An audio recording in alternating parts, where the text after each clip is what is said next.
Jalen Young, daughter of a police officer and a Mississippi State University chemistry student who graduated high school with honors. Young is the latest accused female ISIS recruit here in the U.S. She was arrested 2 weeks ago for allegedly trying to join the terrorist group in Syria. She represents a growing phenomenon, according to the FBI. In a new warning to law enforcement nationwide, the FBI says, quote, some female violent extremists have recently demonstrated an interest in engaging in operational roles, to include preparing to carry out attacks in the homeland or traveling to Syria to fight. Now, these gals are flirting with the devil. Now, when will fighting Islamic extremism be any kind of priority for this administration? You heard right there, another young female arrested in the U.S. of A. trying to join ISIS. Well, according to our president, that's not a real problem.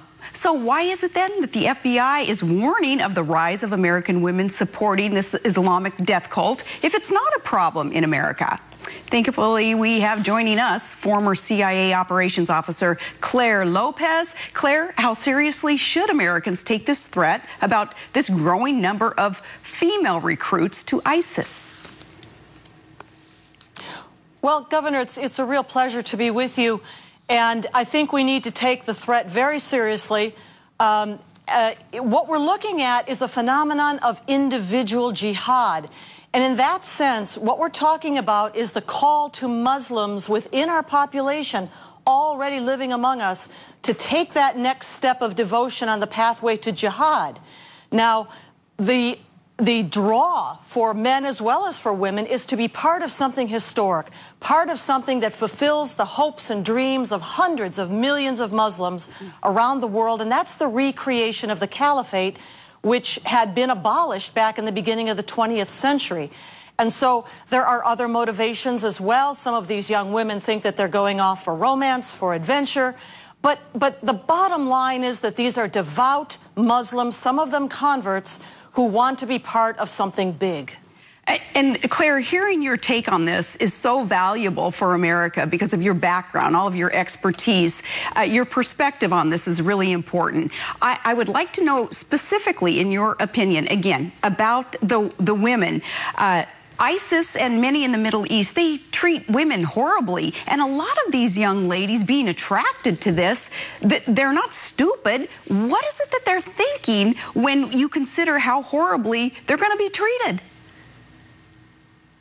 I think they really don't know that, or they don't believe that.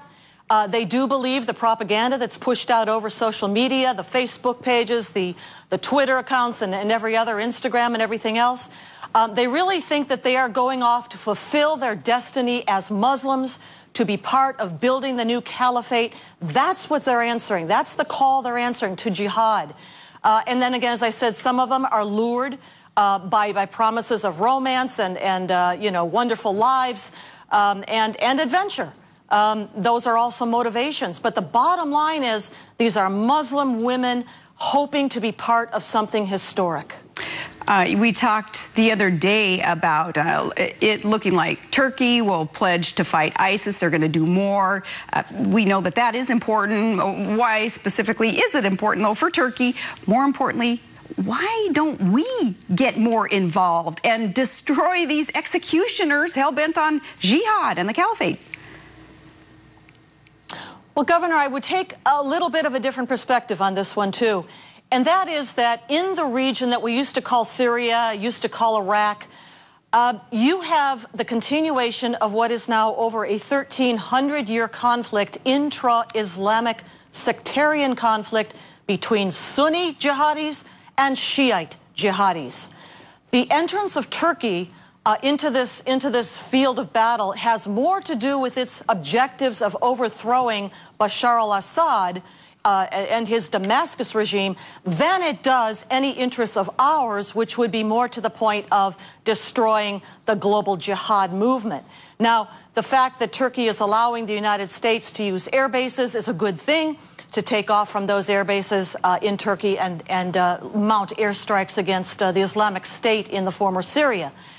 However, I think what we need to understand is that on the other side of this conflict is the Islamic Republic of Iran with the Khomeinist regime in Tehran. And anything that we do in this battle to tip the balance to one side or the other is to help one set of jihadis who hate us against another set of jihadis who hate us. Where we need to focus our effort, I think, is supporting our friends and allies in the region. Number one, that means Israel. It also means Jordan, and I would say the Kurds. Helping the oppressed Christians and Yazidis and other minorities in any way we can, humanitarian aid, especially expedited visas to get out of there. But as far as taking one side or the other in this intra-Islamic sectarian fight, I don't think that's a good idea.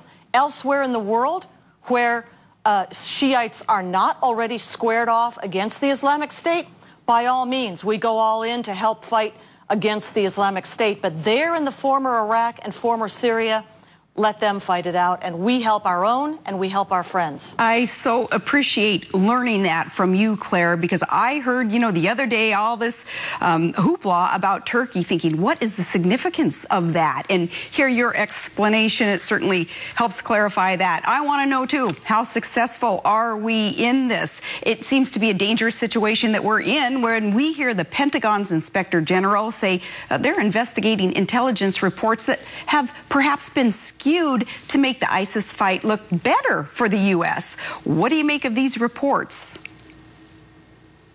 Well, Governor, for sure, this Obama administration has not decided to go all in against the Islamic State in the former Syria, the former Iraq. And honestly, I have to say that I would not do so either. But to hear these charges, that intelligence reporting has been skewed, whether deliberately or inadvertently or out of an abundance of, I don't know what, optimism, I don't know. That's troubling and should never be the case. But, what we do need is honest and clear and objective reporting and a recognition of who the enemy is. The enemy are the forces of global jihad, whether they are Shiite or whether they are Sunni. And taking one side of those enemies against the other does not serve U.S. national security purposes. Claire, keep teaching us, keep educating us with all the good information that you have. And we love your bluntness. We love your truthfulness. We love your expertise. Thank you so much. And sincerely, taking time out of your day to keep us informed. Please keep up that good work.